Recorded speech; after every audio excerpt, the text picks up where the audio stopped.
Hi everyone, I'm Hanh. In this video, I will be demonstrating two parts of assignment 2. The first one is a star pathfinding, and the second one is the cunning for MCTS. In the part 1, I will show how a star pathfinding works in this little frog game and how costs are calculated. Before I show the algorithm in actions, a quick overview of the project structures. The main entry point is the main.py. This runs the game loop, handles input, enter everything you see on the screen.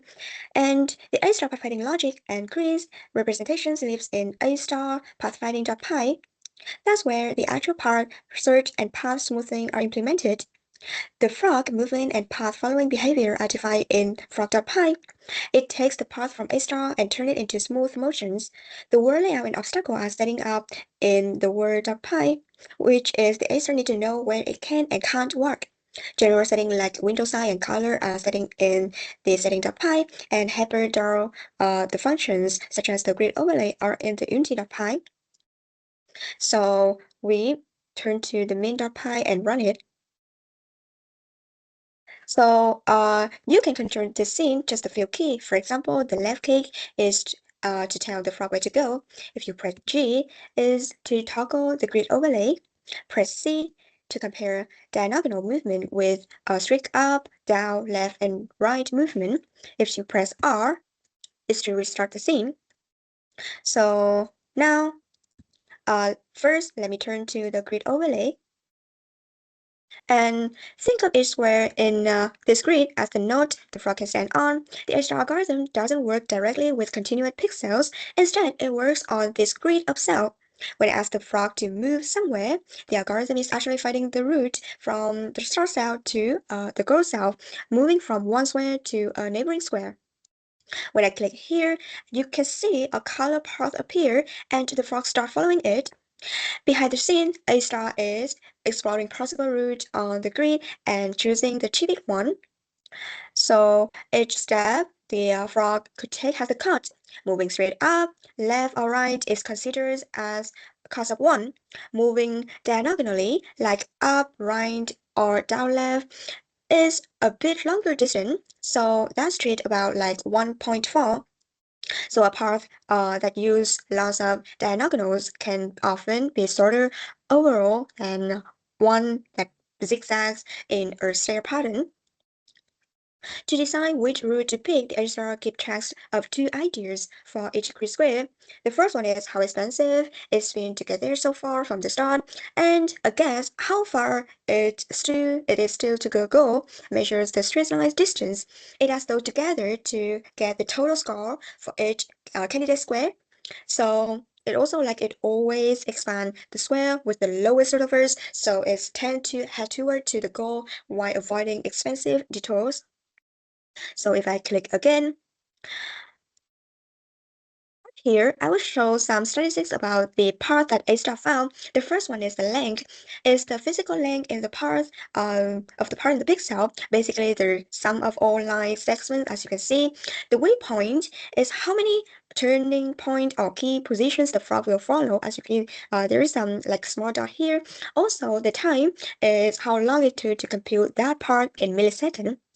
So notice that even when I click far away, the computation's time still staying very small, so A star can run every time you click without slowing down the game. So now I'll turn on the comparison mode by press C. Then I'll click in open area, a diagonal move from the frog. Now the green-blue path allows the diagonal movement, and the red part is restricted to only move up, down, left, or right. You can see that the red part kind of stair-step its ways to the target. Every move costs 1, but it needs more step. The green part takes diagonal, which costs about like 1.4%, but because it's cut across, the overall path is shorter and smoother. If you watch the start, the green path will usually have a shorter total length and often fewer waypoint, even though it can use those slightly more expensive diagonal steps. This shows how the CAR system encourage the algorithm to pick truly the sorted route in the terms of distance, not just the fewest step. So now I will click behind some obstacle. You can see that the path bend around the words instead of going through them. So what's happening here is that grid cells overlapping with the words are marked as block. I start to treat those cells as not walkable, so it's never choose them as the path of work.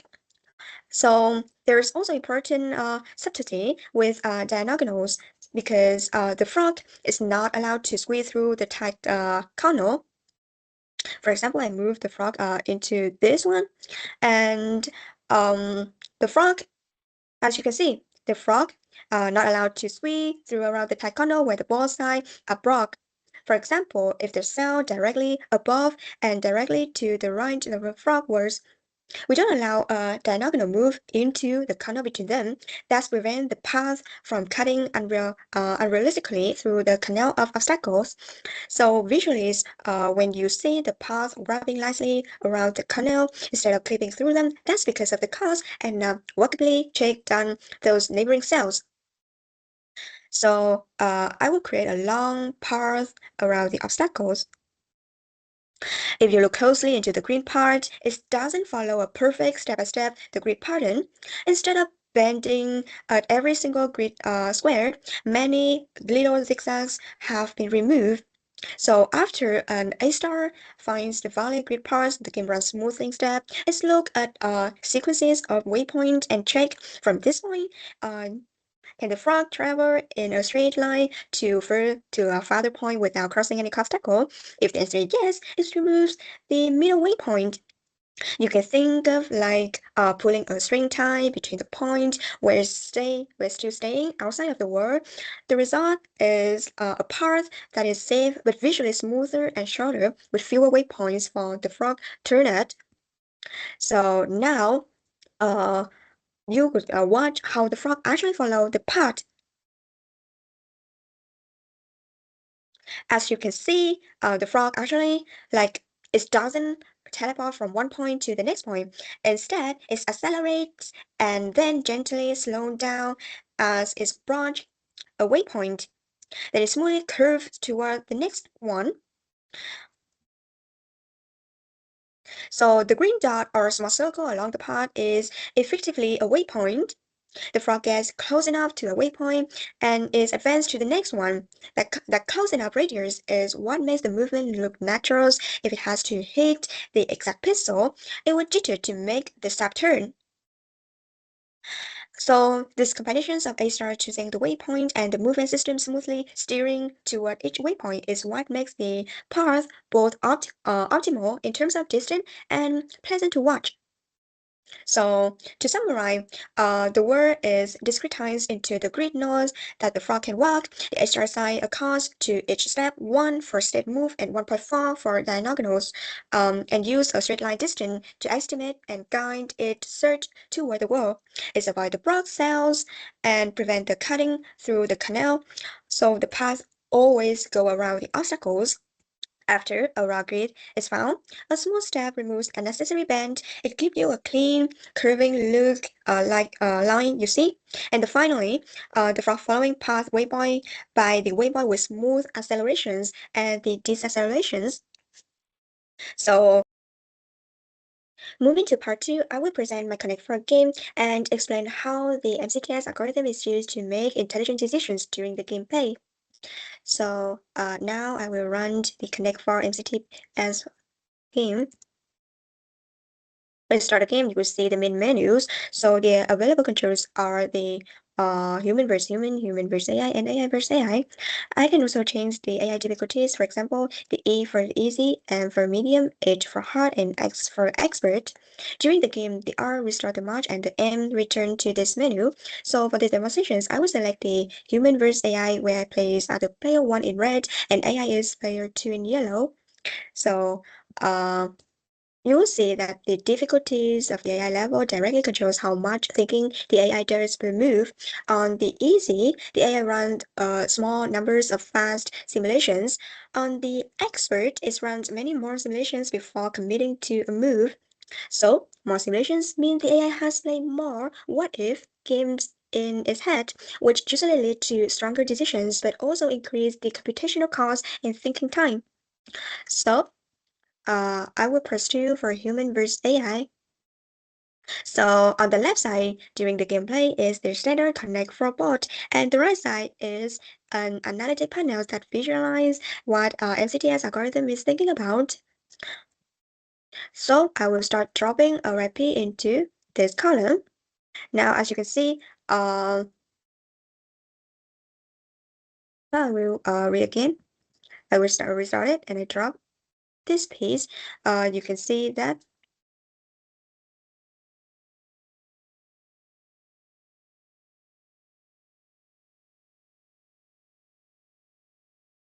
now I start by dropping a recipe into this column. As you can see that now it's the AI turn. You can see at the top that the AI is thinking, then its yellow piece disappear.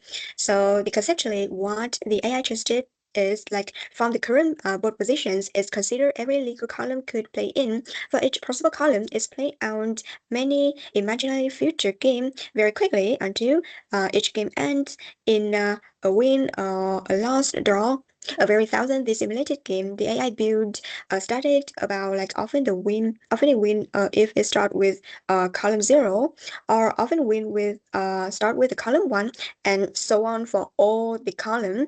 So this simulated outcome are the reward that the MCTS used to judge how promising each move is. So everything the AI learns goes from simulations. It shows on the analysis panel on the right. So at the top, you can see the total numbers of iterations. So in here is 1,500. So this represents how many full simulated games the AI has run for this move. Below that, each column from 0 to 6, you see the visit values. So this tells us how many times like the column was evaluated during the simulations. For example, the column 4 has much higher visit count than others, means the AI spend more computational effort exploring that moves. Also, the win rate shows the percentage of simulated games starting from that column that eventually result in the win for the AI. You can think of this as the AI's estimated how promising the move is based entirely on the game outcome. Also, the visual bar is make it easy to compare move visually. Like for example, longer bar indicates stronger average result in simulations. Also, from the AI perspectives, the ideas of course is simple. Winning outcome are good, losing outcome are bad, and draw sits in the middle. So the AI does not analyze pattern directly or look at the code. It only sees the final result of each simulated games and update these static accordingly. Move that's often lead to lose, accumulate a high cost in the sense that the win rate drops make them less attractive. So also the when you I will press here. So when choosing which move to simulate it next, the AI doesn't just focus on the move with the high win rate. It would be pure exploitations. So instead, it also gives some intentions to the move that haven't been explored much yet. This is why sometimes you see the column with the fewer visit, but still noticeable the UCB score. Over time, if those moves perform poorly in simulations, the win rate and the UCB score drop, and the AI shift more of its simulations toward move that consistently perform better. So this balance between explorations and exploitations is the core idea behind the MCTS. And now we will play a few moves for to create a potential threat.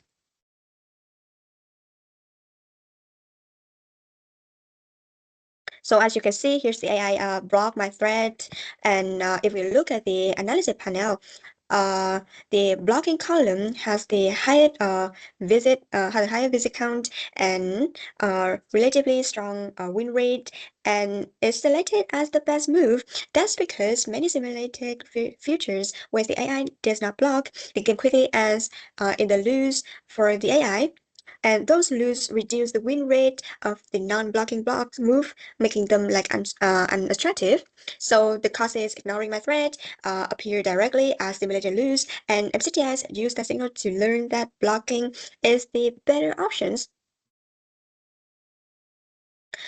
So now I will restart the game and I press M for go to the menus. So now I will select AI versus AI and the most is easy. So let's briefly look at the AI versus AI mode. On the easy difficulty, each AI runs relatively few simulations per move. So in here it's just 100 iters. So as a result, the win rate based on small samples can look noisy and the decisions may appear less consistent. So now it's on the expert. So each AI runs in more many simulations. For example, as you can see that a number of iters, and you will notice that the chosen number often has the much highest visit count, and the confidence indicators is higher, and the AI move more stable and strategic. This because the AI has explored many alternatives and repeatedly observed that certain move leads to better long-term outcome. And now I will show you the hint in the human versus human mode. So in the human versus human modes, both players are human, but MCTS can still use as a hint system. So if I press the edge, you can see that the game runs MCTS from the current positions to the highlights adjacent column, and we read edge again instead the hint update, and also the analytic panels one that moves explain what the moves are suggest, and it typically has the highest visit account and once the best win rate for the current player. And so in this mode, the MCTS act like coach rather than the opponent. So to summarize this mode, I play standard MCT as Connect 4 on the left, and on the right we visualize what the MCT are doing. So on each AI turns, the MCTS plays out many random full games from the current positions. It uses the outcome of those games, win rules, and draw to estimate the values and cost of each possible move. The analytic panel shows visit, win rate, and exploration score used to balance tries and new moves versus the exploring strong one. Higher difficulties simply means more simulations, higher competition costs, and usually stronger play. So that is the end of my presentation. Thank you for listening.